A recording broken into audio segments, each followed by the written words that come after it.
Ada siapa? Ada yang belum kenal? Makanya kita kenalan dulu biar kenal. Katanya kalau tak kenal maka tak sayang. Sebelum dimulai, perkenalkan, nama saya Albert. Percaya nggak kalian? Nggak percaya? Ya, perkenalkan, nama saya Afif Nur Rahman. Saya diminta sama Ustadz Reza sama Ustadz Ulial, guru kalian, diminta untuk silaturahim ke SD. Gitu ya. Jadi nanti manggilnya, karena saya masih lebih muda dari Pak Ulial, jadi manggilnya nanti Mas saja gitu. Kalau manggil Pak Ulial kan Pak, karena udah senior, lebih tua dari saya gitu kan. Nanti kalau manggil saya Mas gitu biar akrab. Oke? Oke. Bismillahirrahmanirrahim. Assalamualaikum warahmatullahi wabarakatuh.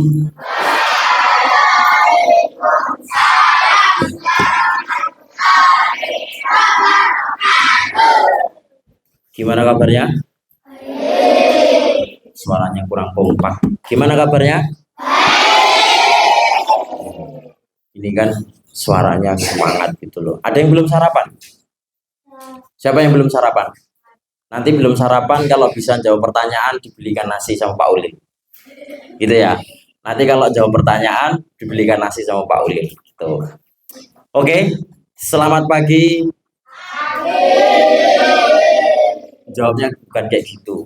Kalau ditanya selamat pagi luar biasa. Bisa? Pagi luar biasa. Oke, kita coba. Selamat pagi. Kurang kompak. Yang mbak-mbaknya, yang perempuan ini belum ngomong, belum ada suaranya. Gak usah malu-malu. Coba lagi ya. Selamat pagi. Oke, terima kasih. Alhamdulillah, wassalatu wassalamu ala rasulillah wa ala alihi wa ashabihi wa mawala. Rabbi shrah li sadri wa yassir li amri wa hlul 'uqdatam min lisani yafqahu qawli. Allahumma la sahla illa ma ja'altahu sahla wa anta taj'alul hazna idza syi'ta sahla, amma ba'du. Qala Allah Ta'ala fil Qur'anil Karim ba'da a'udzu billahi minasyaitonir rajim. Bismillahirrahmanirrahim. Ya ayyuhalladzina amanu taqullaha haqqa tuqatih wa la tamutunna illa wa antum muslimun. Wa qala Rasulullah sallallahu alaihi wasallam fi hadisihi as-sahih, man salaka tariqan yaltamisu fihi ilman sahhalallahu lahu bihi tariqan ilal jannah. Alhamdulillah, anak-anakku semuanya, siswa dan siswi SDIT Mardotilah Polokarto yang saya cintai karena Allah. Coba sebelum lanjut saya mau absen dulu. Yang kelas 1 angkat tangan. Kelas 1 yang tinggi loh. Nah gitu loh, jangan malu-malu. Kelas 1 angkat tangan. Berapa orang? 1, 2, 3, 4, 5. Satunya siapa? Kamu. Jangan gini, yang tinggi, jangan malu. Yang kelas 2 angkat tangan. 1, 2, 3, 4, 5, 6, sudah. Oke, terima kasih. Yang kelas 3 coba angkat tangan. Yes. Oke, yang kelas 3. Oke, terima kasih. Yang kelas 4.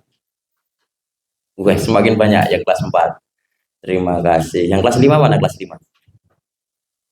Kelas 5. Oke. Yang kelas 6? Kamu kelas 6? Kok ngacung? Nanti yang gojek yang ngacung nanti jadi di depan ya. Setuju gak? Nah, nanti yang gojek yang rame nanti di depan suruh cerita kesehariannya ngapain gitu ya. Oke? Oke. Anak-anakku semuanya, alhamdulillah pagi hari ini kita semua diberikan kesempatan oleh Allah Subhanahu wa Ta'ala bisa bertemu, bisa berkumpul di tempat yang dibarokahi oleh Allah Subhanahu wa Ta'ala. Kenapa sih kok sekolahan itu disebut sebagai tempat yang barokah? Ada yang bisa menjawab? Angkat tangan. Kenapa sekolahan itu disebut tempat yang barokah? Ada yang bisa menjawab? Jangan ragu-ragu. Nanti yang bisa jawab ditulis sama Pak Ulil dapat hadiah. Hadiahnya ini sepeda listrik. Mau nggak? Nah, nanti minta sama Pak Ulil ya. Ayo, siapa yang bisa menjawab? Kenapa di sekolahan itu disebut tempat yang baik, disebut tempat yang barokah? Yang bisa jawab sepeda listrik loh. Lumayan loh sepeda listrik ya. Sepeda listrik. Siapa yang bisa jawab? Nggak ada. Apa? Karena banyak ilmunya. Tepuk tangan dulu, tepuk tangan.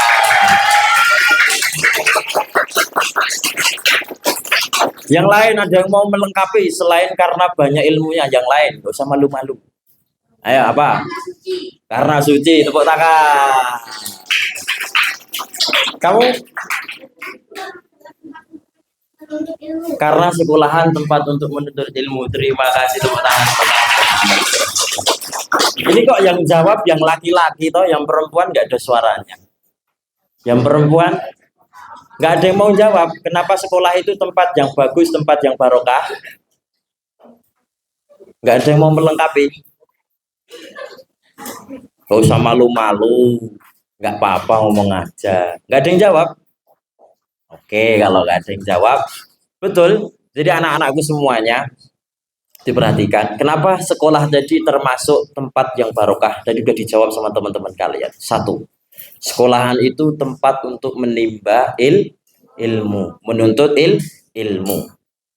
Yang kedua, selain di sekolahan itu tempat untuk menuntut ilmu, belajar dan lain sebagainya, di sekolahan itu tempat untuk bersilaturahmi, saling bertemu, ketemu sama temennya, ngobrol, cerita, betul nggak? Kalian kalau ke sekolahan ngobrol sama temen nggak? Ngobrol apa musuhan? Siapa yang musuhan? Ada yang musuhan? Kamu toh, ini mesti anu. Kamu musuhan sama siapa? Ayo, kamu musuhan sama siapa? Ayo. Nanti kalau ada tak suruh maju, tak suruh maaf-maafan di depan nanti. Karena di sekolahan itu dua tadi. Jadi sekolahan bisa menjadi tempat yang baik karena sekolahan itu tempat menimba ilmu dan sekolahan itu tempat untuk bersilaturahim. Nah kemudian anak-anakku sekalian yang saya cintai karena Allah, kemudian coba diperhatikan dulu ke depan. Kenapa selain sekolah tadi menjadi tempat barokah untuk menuntut ilmu dan lain sebagainya, siapa sih orang yang paling penting yang ada di sekolahan? Kira-kira siapa? Guru. Oke. Sekarang saya mau tanya. Di sini gurunya siapa yang paling galak? Siapa yang paling galak? Pak Ulil?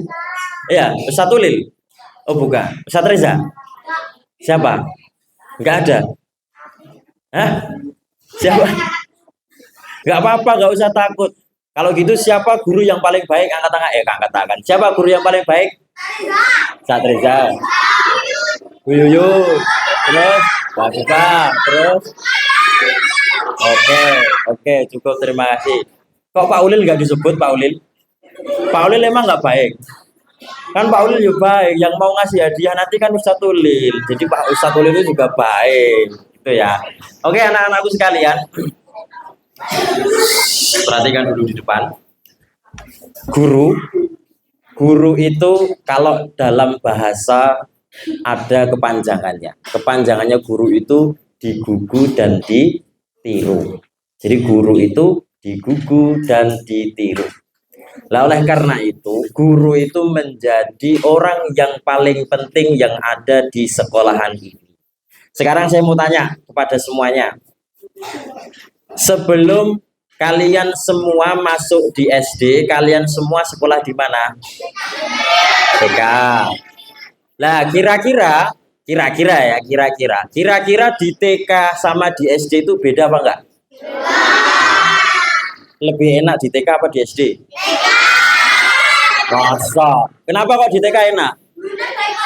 Gurunya baik-baik. Emang di sini nggak baik-baik? Apa? Pulangnya cepat. Ya nanti kalau pengen pulang cepat, bilang sama Ustadz Reza, Tat pulangnya cepet aja, Tat gak usah sampai sore gitu. Nanti bilang sama Ustadz Reza ya. Nah, oke? Nah, kenapa? Karena tadi sebelum kalian masuk ke SD, kalian masih di TK, masih menjadi anak-anak. Kalian sekarang anak-anak apa udah dewasa? Anak-anak. Kalian kalau bangun tidur itu masih dibangunkan atau bangun sendiri? Sekarang gini, siapa siapa yang setiap hari bisa sholat subuh berjamaah? Angkat tangan. Yakin sholat subuh berjamaah? Sholat di mana? Di masjid, di rumah. Oke, oke, terima kasih. Oke, yang perempuan juga ada. Perhatikan lagi di depan. Terus kemudian siapa yang bangun tidurnya jam setengah 7? Ada. Kamu bangun setengah 7. Kamu juga setengah 7. Enggak apa-apa. Enggak apa-apa, enggak masalah karena masih kecil. Oke, anak-anakku sekalian yang saya cintai karena Allah Subhanahu wa taala. Pada kesempatan pagi ini kita akan membahas dua poin penting, yaitu membahas orang tua dan membahas seorang guru. Sekarang orang tua dulu. Saya punya cerita. Kalian mau cerita nggak? Dengerin baik-baik. Dengerin ya. Saya punya cerita. Ceritanya ini perjuangan seorang anak untuk ibunya. Ada yang tahu? Jadi pada zaman dulu itu hidup seorang laki-laki yang bernama Uwais Al-Qarni. Tahu Uwais Al-Qarni? Tahu? Pernah kenalan? Pernah? Di mana? Masa? Jadi dulu itu ada orang yang namanya Uwais Al-Qarni. Uwais Al-Qarni ini dia hidup di negara Yaman. Ada yang tahu negara Yaman itu di mana? Nggak tahu? Ya, di mana Mas? Betul, 100. Tepuk tangan.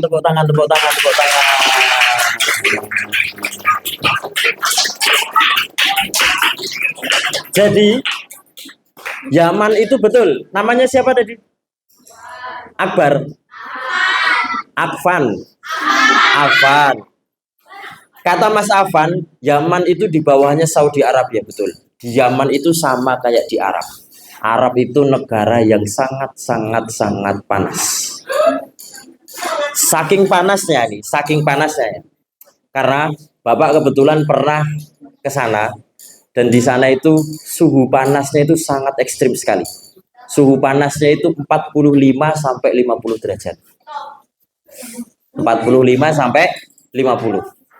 Itu ya, kalau orang Indonesia ke sana pasti dia nggak kuat. Kenapa nggak kuat? Karena saking panasnya kena ke kepala kita, akhirnya dari hidung ini nanti mimisan, keluar darah, terus ngalir.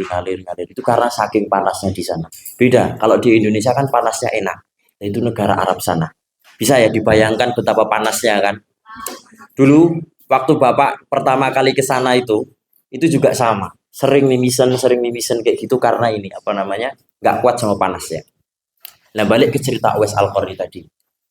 Uwais Al-Qarni ini adalah seorang pemuda, seorang laki-laki yang dia hidup di Yaman. Nah, Uwais Al-Qarni ini, mohon maaf, dia cuman punya orang tua seorang ibu. Cuman satu ibunya, bapaknya sudah meninggal lama. Apa? Berarti apa Mas? Tadi ngomong apa? Oh enggak ada. Nah, Uwais Al-Qarni ini ketika dia punya seorang ibunya ini sudah sepuh, sudah tua renta, sudah tidak bisa ngapa-ngapain selain berbaring di atas kasur. Nah, tapi Uwais Al-Qarni ini pengen punya cita-cita menghajikan orang tuanya. Nah, kalian pengen nggak menghajikan orang tuanya? Pengen nggak kalian ngajak orang tua kalian keliling kemana-mana? Masa nggak pengen? Pengen ya? Nah, jadi harus seperti itu. Nah, Uwais Al-Qarni ini, dia itu punya peliharaan seekor sapi.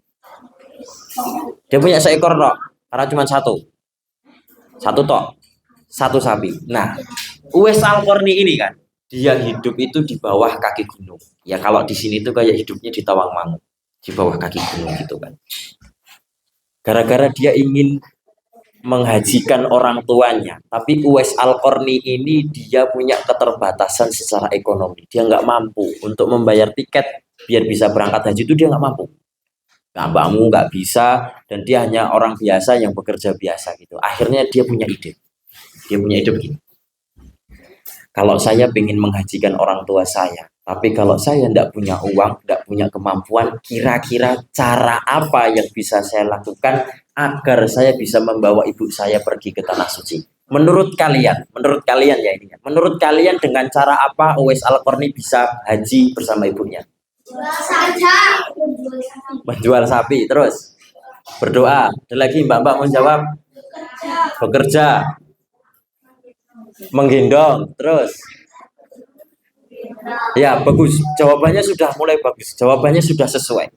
Tapi ini kisah yang apa namanya spiritual, bukan spiritual, tapi semangat emosionalnya sangat tinggi. Uwais Al-Qarni itu tidak menjual sapinya, tapi sapi itu, karena Uwais itu pertama beli pedet, tahu pedet ya? Sapi yang kecil itu dibawa, dibeli, di dingu, bahasanya dingu itu apa ya? Dipelihara dari kecil. Nah, kandangnya sapinya Uwais Al-Qarni ini bukan di dataran rendah seperti ini, kandangnya itu di puncak gunung. Bayangkan, kandangnya di mana? Di puncak gunung. Nah, setiap hari Uwais Al-Qarni ini, bayangkan setiap hari loh ini. Setiap hari Uwais Al-Qarni itu dari bawah naik ke atas gunung, ngambil sapinya ini, digendong sapinya ini, dibawa turun ke gunung untuk diberi makan. Selesai diberi makan, sapinya ini dinaikkan lagi, digendong, dibawa ke atas gunung. Hebat nggak kira-kira?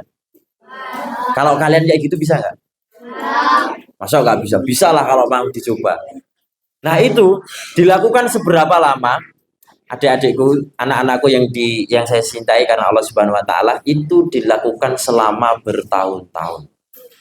Dari yang awalnya sapi kecil, pedet, digendong naik turun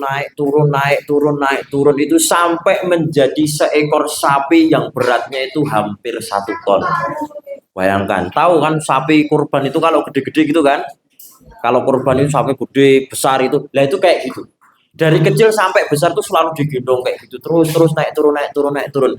Kira-kira Uwais Al-Qarni itu gendongin sapi buat latihan untuk apa?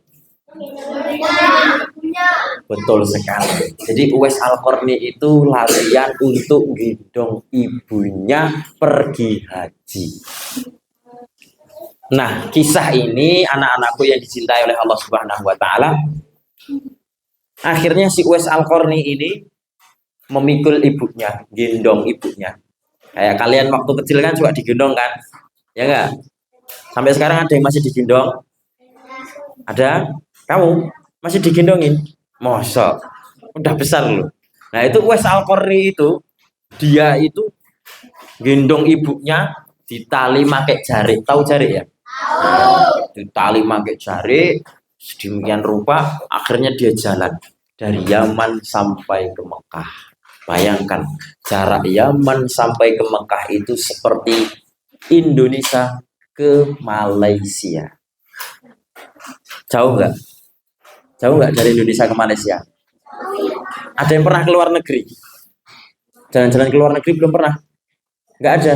Nah, nanti minta sama Ustadz Ulil. Saat kita sekali-kali kalau olahraga itu kemana, ke luar negeri gitu biar jalan-jalan gitu ya. Minta ya. Ke Paris. Ngapain ke Paris? Jalan-jalan. Nah, nanti minta sama Ustadz Ulil ke Paris gitu. Oh ini Paris. Oh namanya Paris ya. Balik lagi ke depan anak-anakku yang saya cintai karena Allah Subhanahu Wa Taala. Setelah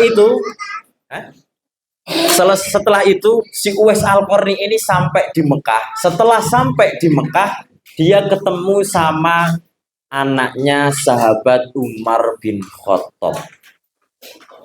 Ada yang tahu siapa nama anaknya Umar bin Khattab?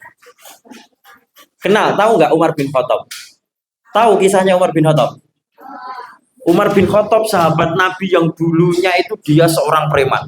Jadi Umar bin Khattab ini ya, saya kasih gambaran. Umar bin Khattab itu tinggi badannya itu kalau dia naik kuda kakinya itu menjuntai sampai ke tanah, saking tingginya Umar bin Khattab. Itu ya gambarnya di sini mirip-mirip sama satu lil lah, besar, tinggi itu satu lil gitu. Itu Umar bin Khattab. Tapi itu Umar bin Khattab versi Jawa. Ya kalau ini kan Umar bin Khattab versi Arab gitu kan. Nah Umar bin Khattab itu punya anak, anaknya namanya Abdullah bin Umar. Nah Abdullah bin Umar ini dia ketemu sama Uwais Al-Qarni di Mekah. Nah kira-kira anakku semua yang saya cintai karena Allah, kira-kira menurut kalian ketika Abdullah bin Umar ketemu sama Uwais Al-Qarni ini, apa yang ditanyakan? Kira-kira kalau kalian nih, kalau kalian ketemu sama orang yang gendong ibunya kayak gitu keliling jalan jauh, itu apa yang akan kalian tanya? Mau kemana? Selain itu, apakah tidak lelah? Terus suruh ngambil apa? Ya itu pertanyaan. Pertama kali Abdullah bin Umar itu ketemu sama Uwais Al-Qarni, dia nangis. Kenapa kok sampai nangis? Bayangkan, ini sedih. Coba kalian tenang dulu, fokus ke depan, suaranya, duduknya yang bagus, fokus ke depan. Nah, yang rapi duduknya, fokus ke depan semuanya. Oke, bukunya diletakkan dulu semuanya. Ini cerita sedihnya di sini. Anak-anakku semuanya. Bayangkan ya, ini coba dibayangkan. Coba duduknya yang rapi kayak gitu semua. Nah, tegak semuanya. Oke, terima kasih. Sekarang fokus ke depan, coba dibayangkan. Coba dibayangkan ya, coba dibayangkan. Perjalanan Uwais Al-Qarni dari Yaman sampai ke Arab Saudi itu sangat jauh sekali. Capek, pasti capek. Lelah, pasti lelah. Tapi ketika Uwais Al-Qarni ini ditanya oleh Abdullah bin Umar, apa jawaban Uwais Al-Qarni? Wahai Uwais, apakah kamu tidak lelah? Apakah kamu tidak capek? Jawabannya Uwais apa? Jawabannya Uwais, wahai Abdullah bin Umar, ibu saya ini adalah orang satu-satunya yang saya punya.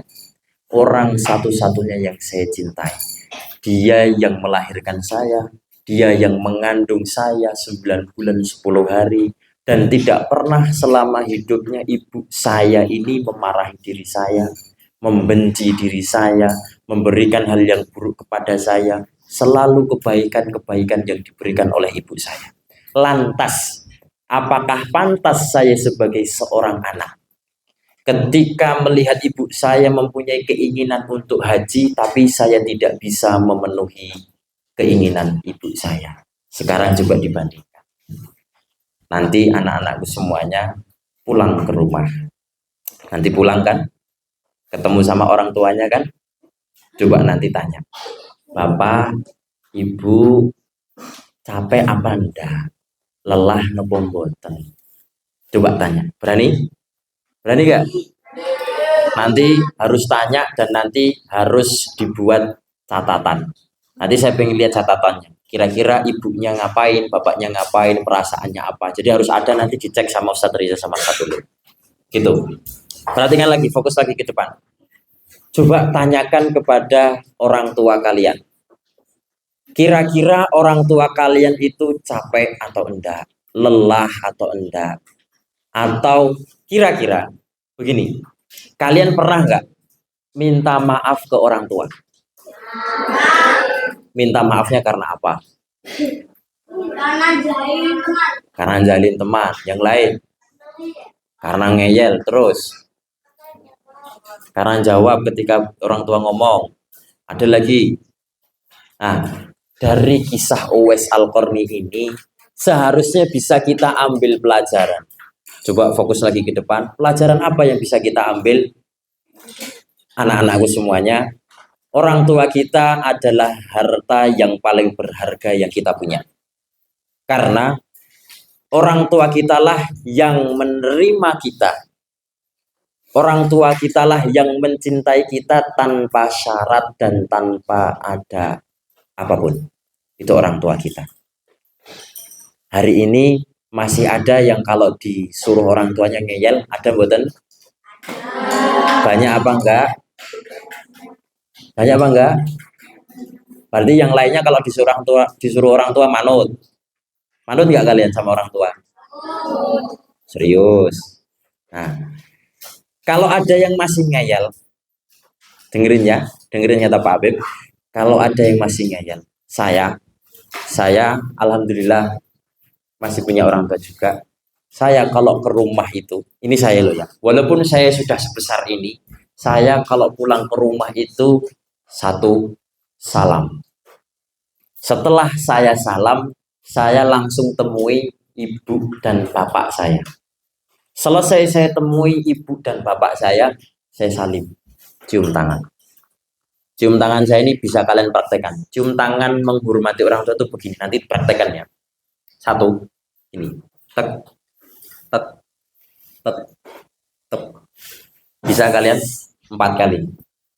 Satu di jidat, pipi kanan, pipi kiri, terus dicium di mulut. Itu cium ke orang tua itu begitu. Siap praktek gak kalian? Nanti praktek ya sama orang tuanya ya. Siap gak? Siapa apa enggak? Oh, enggak ada suaranya. Siapa apa enggak? Nah, ini ya. 1, 2, 3, 4. Nah, itu cium tangan ke orang tua itu begitu. Terus setelah itu, nanti kalian praktekkan ini. Setelah itu, setelah cium tangan ke orang tua, yang saya lakukan biasanya itu tanya kabar. Kalian pernah tanya kabarnya bapak ibu kalian? Kalian tuh kalau ngomong sama orang tua kalian itu kalau pas butuh atau pas apa kira-kira? Pas butuh aja. Kalau minta uang jajan, Pak, Bu, minta uang jajan dong, Pak, minta uang jajan dong, Bu, gitu ya. Sama Pak, Bu, ada yang masih ini suka minta dibelikan sesuatu, Pak, Bu, belikan ini mainan, belikan apa gitu. Ada? Nah, banyak orangnya. Nah, itu nanti dirubah pelan-pelan. Nanti kalau kalian pulang ke rumah, anak-anakku yang saya cintai karena Allah Subhanahu wa taala, kalau pulang ke rumah tanyakan kabar kedua orang tua. Bapak Ibu, gimana kabarnya? Sehat apa enggak? Hari ini aktivitasnya ngapain aja? Tanya kayak gitu. Berani apa enggak kalian? Berani apa enggak? Oke, nanti sebagai praktek ya, saya pengen uji langsung. Nanti sebagai praktek kalian, coba anak-anakku perhatikan lagi di depan. Sebagai praktek, kalian nanti coba tanyakan kabar ke guru kalian dulu yang ada di sekolah. Bapak Ibu gimana kabarnya? Ustadz Ulil sehat. Yo jangan gitu loh tanya nono. Tanyanya bukan P kabar Ibu, yo ndak sopan. Tanyanya yang bagus gimana? Gimana kabarnya? Kalau pakai bahasa Jawa? Ada yang tahu? Nanti minta guru bahasa Jawanya siapa? Nyuwun pangapura. Bunira, lah nanti minta diajari sama Bunira. Bu, kalau mau tanya ke guru itu gimana ya bahasa Jawanya gitu. Bapak Ibu, nyuwun pangapunten, menawi wonten ganggu waktunipun, kula badhe tanglet pun kabare nggih. Ya, tanya kayak gitu. Bapak Ibu sehat apa mboten? Tanya kayak gitu. Siap ya anak-anakku semuanya? Siap apa enggak? Oke. Sekarang coba fokus ke depan lagi. Anak-anakku yang saya cintai karena Allah Subhanahu wa taala. Di dalam Al-Qur'an itu ada sebuah ayat. Di sini yang hafal 30 juz ada. Siapa yang hafal 30 juz? 30 juz loh, bukan juz 30. Siapa yang 30 juz? Kamu. Nanti yang hafal 30 juz di tes depan ya, setuju ya? Ayo Mas dites. Berani nggak? Oh enggak. Yang hafal juz 30 angkat tangan. Juz 30, juz 30. Bukan 30 juz. Juz amma, juz amma. Siapa yang udah hafal? Macam yang tinggi. Saya Pak, udah hafal. Nah, yang hafal juz 30 selesai acara ini nanti minta hadiah sama Ustadz Ulil. Yang hafal juz 30, juz 29. Yang hafal 2 juz siapa? Ada? Enggak ada? Masa? Ustadz Reza, sini hafalannya berapa Ustadz Reza? Ada? Aza? Oh iya. Faris, Dino, hafal berapa? Masa? Oke. 30, 56 juz enggak ada tuh anakku. Coba anak-anakku semuanya kita coba kembali fokus ke depan kembali. Ini yang terakhir ya.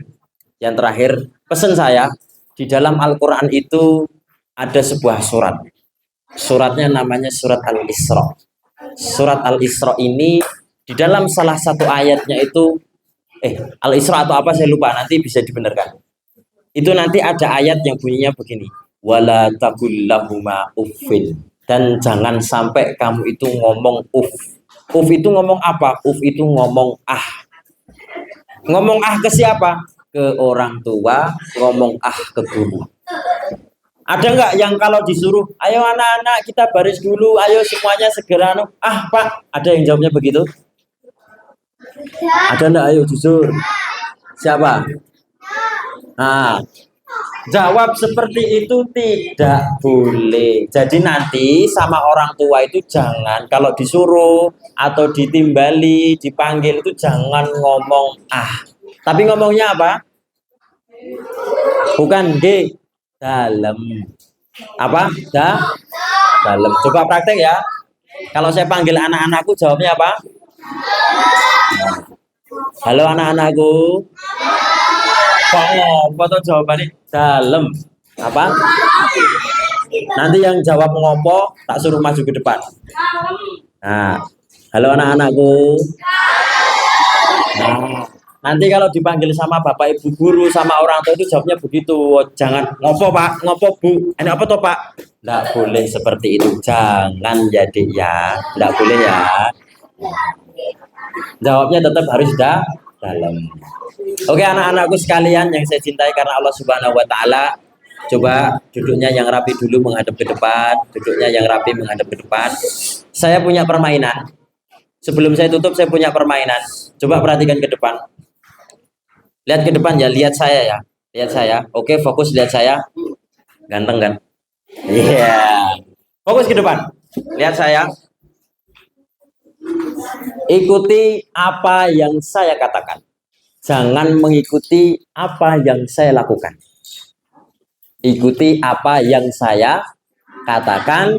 Jangan mengikuti apa yang saya lakukan. Fokus ke depan. Nanti yang salah saya suruh nyanyi di depan. Oke. Fokus ke depan. Ikuti apa yang saya katakan. Jangan mengikuti apa yang saya lakukan. Coba pegang matanya.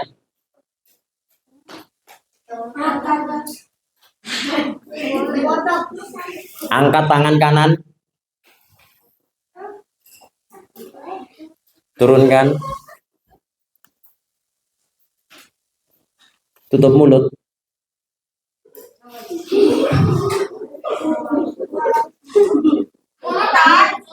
Tutup mulut. Tutup mulut. Tutup mulut. Pegang hidung kalian. Ayo nanti yang salah saya suruh maju ke depan. Tengok ke kanan. Tengok ke kanan, tengok ke kanan, tengok ke kanan. Menghadap ke bawah. Menghadap ke bawah. Gelengkan kepala. Gelengkan kepala. Ayo, gelengkan kepala.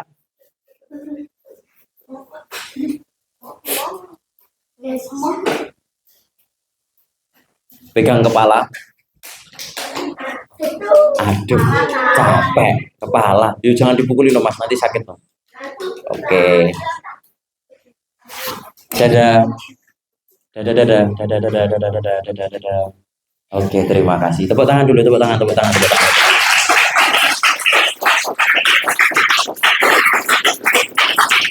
Oke, sudah, cukup.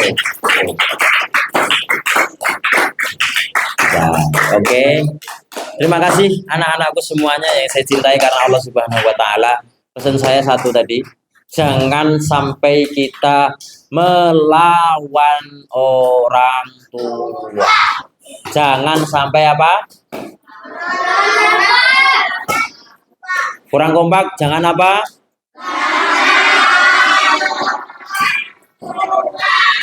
Kalau dipanggil jawabnya dalam. Nanti Salim dipanggil dalam apa itu praktekkan. Nanti yang nggak praktek dapat hukuman dari Ustadz Ulil semuanya. Oke anak-anakku semuanya, terima kasih atas perhatiannya. Semoga nanti bisa dilanjut pada kesempatan yang akan datang. Coba kita tes lagi suaranya.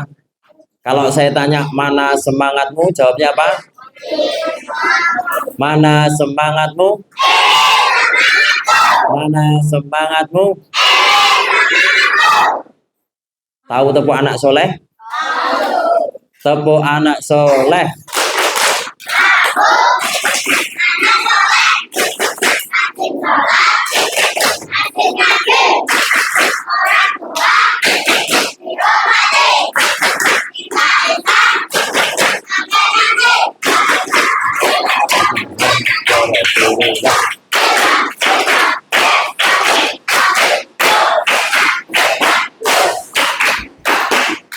Oke, terima kasih. Tepuk tangan, tepuk tangan, tepuk tangan. Oke, anak-anakku yang saya cintai karena Allah Subhanahu wa taala, semoga pada kesempatan yang sedikit ini bisa memberikan manfaat kepada kita semuanya, dan apa yang disampaikan bisa kalian praktekkan dengan sebaik-baiknya. Oke, wallahu taala a'lam bisawab, wallahu muwafiq ila aqwamit thoriq. Aqulu qouli hadza wastaghfirullaha li wa lakum wa lisyairil muslimina min kulli dambin wastaghfiruhu innahu huwal ghafurur rahim. Wassalamu alaikum warahmatullahi wabarakatuh.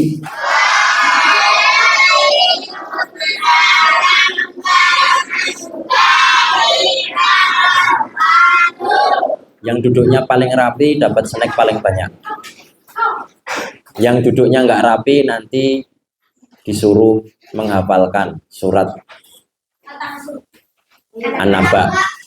Nah, yang duduknya nggak rapi langsung menghafal surat An-Naba. Yang duduknya rapi nanti dapat snack 2 dari Ustadz Uli. Nanti langsung diminta ya. Oke, rapi-rapian yang paling rapi dinilai.